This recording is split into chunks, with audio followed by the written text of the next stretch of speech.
మహాత్మా జ్యోతిగా పూలే గారు అట్టడుగు వర్గాల కోసానికి, నిమ్మ జాతుల కోసానికి మొత్తం విద్యతోనే సమాజంలో మార్పు వస్తుందని చెప్పేసి తన భార్యను కూడా ఒక టీచర్ గా తీర్చిదిద్ది ఇవాళ ఉన్నత స్థాయి మొత్తం బహుజనుల కోసానికి త్యాగం చేసిన మహాత్మునికి మేము అనేక సార్లు రిప్రజెంటేషన్ చేస్తే లాస్ట్ మాకు కమిషన్ గారు ఇచ్చిన ఆదేశాల మేరకు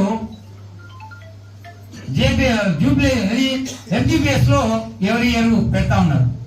మాకేమో రాష్ట్ర కమిటీ సమావేశం అంటే మేనేజ్మెంట్ 20,000 ఇస్తుంది, అంబేద్కర్ అయితే 2 లక్షలు ఇచ్చేసి ఆర్టీసీ కళాభవన్లో జరిపి వాళ్ళకు ఫ్రీగా లీవ్లు ఇచ్చేసి కార్లు ఇచ్చి జీపులు ఇచ్చి బ్యానర్లు కట్టి వాళ్ళ అధికారులందరూ బిడ్డ ఒక్కొక్క డిఎంకు ఫోన్ చేసి బిడ్డ డిపో నుంచి 2 బస్సులు పంపి అంటారు.